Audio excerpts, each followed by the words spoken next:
esta hora de la mañana damos la bienvenida a Osvaldo Landazuri, analista económico. Economista, buenos días. Bienvenido. Buenos días, Diana. Bueno, tenemos nuevas cifras de desempleo. Increíble el giro que dieron las cifras de desempleo, se redujeron del 13% al 6%. Estoy hablando en cifras redondas. ¿Cómo lo analiza usted? Yo creo que el tema del desempleo me parece que está mal analizado por el lado del gobierno. Es imposible comparar dos muestras que fueron realizadas de diferente manera desde el punto de vista estadístico. La una fue realizada vía telefónica, la otra presencial. Pero el gran tema aquí, Janet, es que al final del día tú tienes que apenas 3 de cada 10 personas, parte de la población económicamente activa, están trabajando en un empleo formal. Yo creo que esa es la cifra que debe marcar la información que está manejando el Ecuador. Y en esa línea, para mí, esa creación de empleo que el gobierno está manifestando no está correctamente analizada. Fíjate que, por ejemplo, se hablan de cifras como que en 2 meses se crearon 700,000 empleos. Tenemos otras cifras. Vemos además que si comparas aquello con las propias estimaciones del gobierno, en su campaña electoral se querían crear 1 millón de empleos, 250,000 por año. Entonces tú te das cuenta que lograr 700,000 empleos en 2 meses es algo, yo le veo imposible de lograr. Ahora, lo que pasa es que caer al fondo, como caímos por la crisis económica, la crisis petrolera y encima más la pandemia, realmente del fondo no queda más que levantarse, ¿no? Y encontrar una manera de encontrar trabajo. Dentro de las cifras están integradas muchas modalidades, entre esos el trabajo informal, entre esos también el emprendimiento y un rubro importante del que habló ayer el ministro de Trabajo es el contrato por obra, que generó muchísimo trabajo en el sector de la construcción y también en el sector de la agricultura. Entonces, ahí hay como datos puntuales que pueden explicar este resultado, ¿no? Yo creo que en cierta medida, tal vez, es decir, habrá algo de que cuando tú hiciste la encuesta vía telefónica, probablemente si un trabajador estaba incierto y su empresa estaba cerrada, te dijo no tengo empleo, luego se da cuenta que la empresa estaba cerrada, regresó a trabajar y te dice ya tengo empleo, habrá de esos temas también. Pero lo cierto atrás de aquello, Janet, es que indudablemente el Ecuador, en términos de empleo, ha topado ya un fondo que yo le veo muy complejo, en el sentido de que si tú no flexibilizas, si tú no actualizas las leyes laborales, tú mencionaste algunos de los temas que el gobierno está tratando de hacer ahora con el contrato por obra, tratar de suavizar el tema de las horas, que sean más manejables por un lado y por otro. Yo creo que ese es el gran tema de fondo, es decir, no hemos tenido una reforma laboral profunda que haga que el Ecuador se ponga a trabajar. Entonces ahí tú les empujas a la informalidad. Yo he dado algunos ejemplos que son muy importantes, es decir, tienes a un lado sindicalista y a un lado empresarial. El lado sindicalista te habla únicamente de la demanda agregada, es decir, para ellos, con que tú arregles la economía, pues se arregle el empleo. Una visión, pero esa visión es incompleta, es decir, si es que tú arreglas la economía, pero no haces que las normas laborales hagan sentido, probablemente te vas a encontrar con que empujas a la gente a la informalidad. Es decir, los emprendimientos no afilian a sus trabajadores, contratan extranjeros, venezolanos, colombianos, cubanos, y eso se ha visto en el Ecuador. Entonces, la combinación de los dos análisis que en economía es bastante simple desde el punto de vista objetivo. Es decir, demanda agregada por un lado, es decir, cómo mejoras la economía, pero por otra, ¿qué es lo que haces con los factores de producción? Es decir, con el empleo y con las leyes laborales que hoy son demasiado rígidas. Si es que tú no cambias eso, Janet, lo que va a pasar es que vas a tener fogonazos, que contratas 10,000 personas con este pequeño cambio, que haces 5,000 personas con este otro, pero el tema de fondo es entender cómo las reformas laborales se estructuran de manera diferente en el país. Y ya vamos hacia allá, Osvaldo. Antes quisiera... pues hay algunos resultados. Estas pruebas, digamos, que se han hecho, por ejemplo, del resultado del contrato por obra, que es resultado de la ley humanitaria. Ahora el contrato por obra se puede aplicar absolutamente a todo tipo de negocio. Antes era solamente aquellos negocios que tienen temporalidades, ¿no? Como la agricultura o como el turismo. Pero ahora se puede aplicar a todos los negocios, lo cual beneficia principalmente también a los emprendedores, que muchas veces trabajan por proyecto, o al sector textilero también, que trabaja por obra, ¿no? O sea, le piden tantas, no sé, camisetas y para eso necesita tantos trabajadores, luego ya no hay más pedidos, entonces puede reducir. Esa es una prueba de que se necesita esta flexibilización, ese buen resultado de la ley humanitaria, si lo podemos analizar así y usted coincide, sería una prueba de aquellas reformas hacia donde deberíamos ir. Indudablemente, yo creo que además añadiendo a tu ejemplo la visión teórica de la economía, lo que sucede es que cuando tú analizas los diferentes mecanismos de manejar el empleo a nivel mundial, te das cuenta que Estados Unidos es el extremo flexible. Es decir, tú contratas horas, la gente trabaja cuando quiere, donde quiere, sale y entra fácilmente al mercado laboral. Nadie quiere ir a ese extremo, yo creo que no es aplicable en el país, pero sí te ilustra teóricamente una visión de hacer empleo.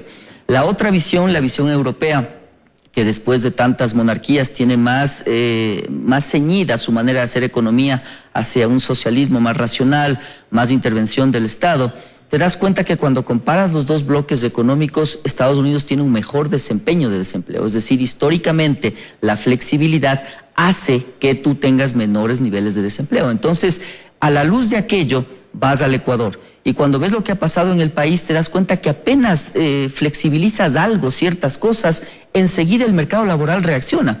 Entonces, lo que tenemos que hacer ahora, estimada Janet, es incluir a todos los actores en este debate laboral.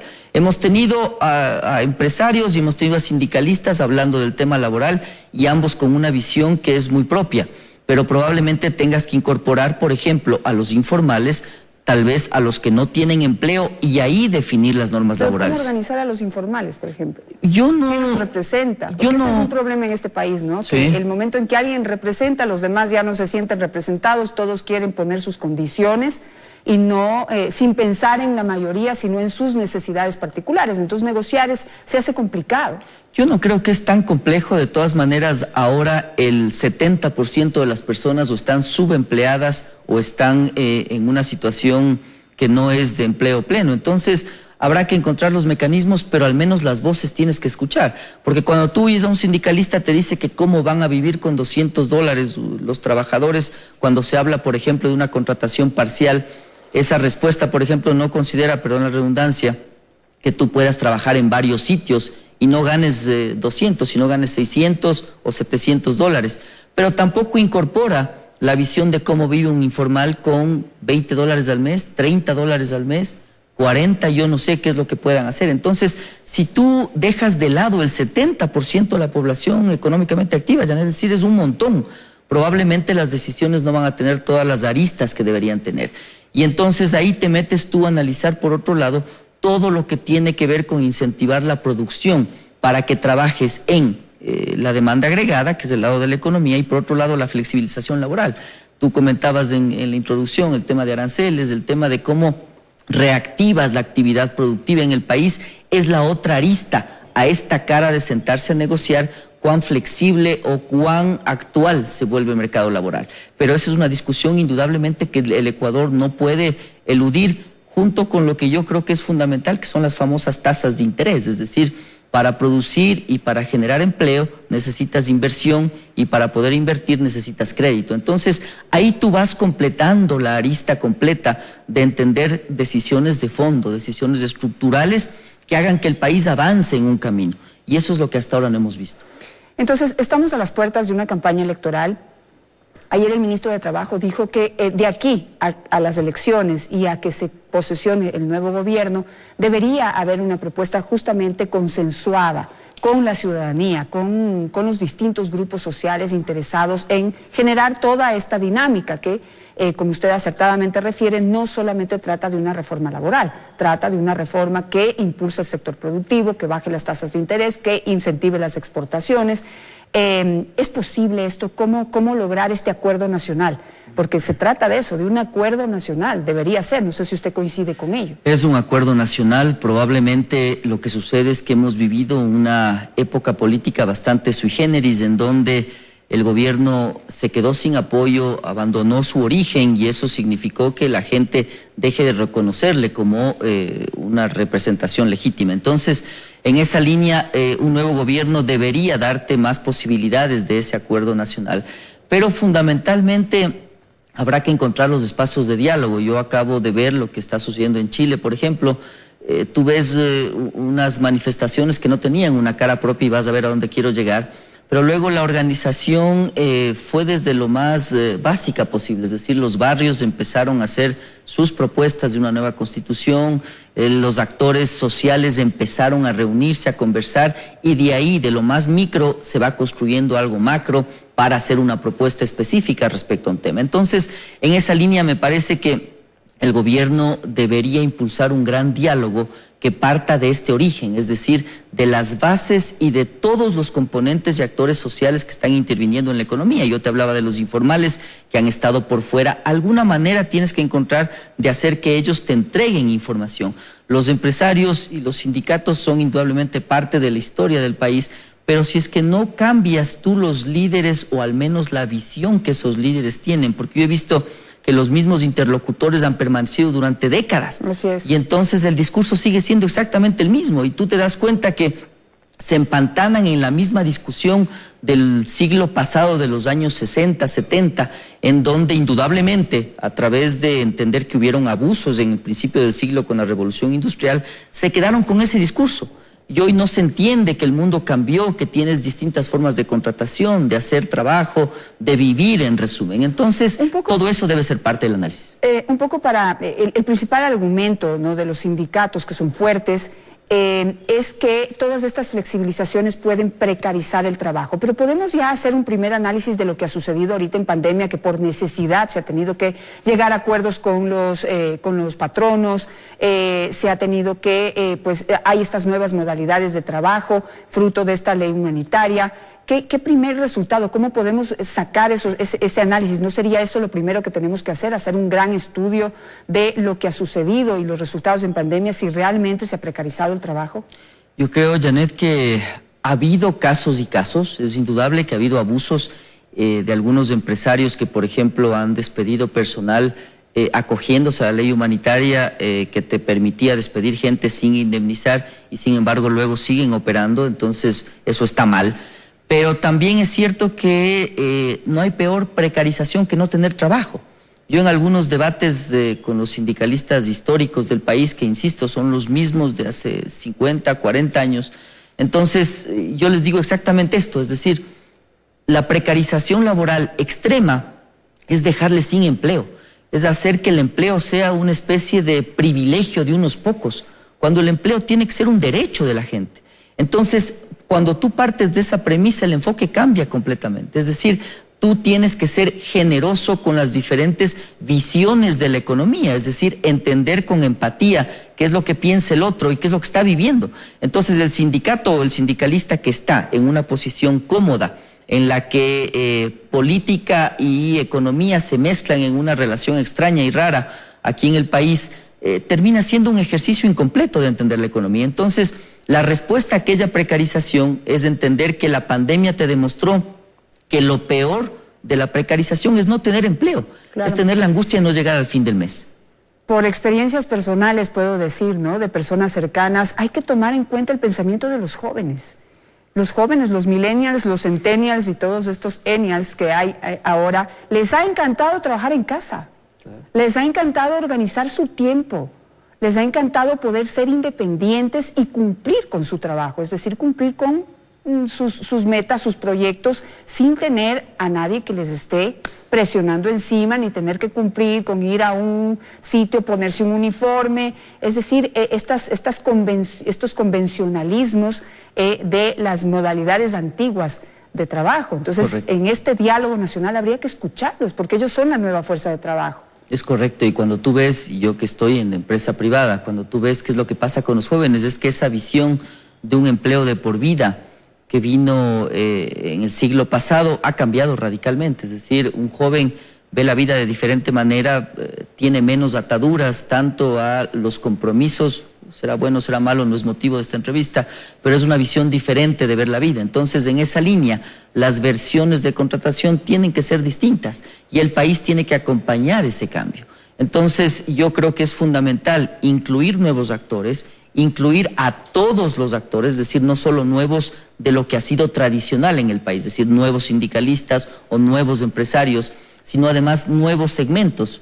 Jóvenes, insisto en aquello, los informales, los subempleados, amas de casa. Tú tienes, estimada Janet, voces que son, ahora las redes sociales son un gran instrumento, que son ya voces bastante públicas respecto a algunos temas. Es decir, es más sencillo que antes de articular un diálogo, y yo sigo pensando que aquello tiene que darse apenas inicie el gobierno que viene, porque como te decía, los temas son tan amplios y terminan todos en que si tú no tienes estabilidad económica como una base de sustento para que funcione el país, probablemente los diálogos no funcionan. El tema de las mujeres y la situación de las mujeres, lo que deben tomar en cuenta los candidatos a la presidencia de la República sobre su situación laboral, personal, de derechos y todo, será motivo de una entrevista en particular. Pero quisiera cerrar esta entrevista con otro tema importante, que es ya el anuncio del gobierno de entrar en conversaciones para firmar un acuerdo comercial, que realmente sería un logro increíble de este gobierno si lo logra,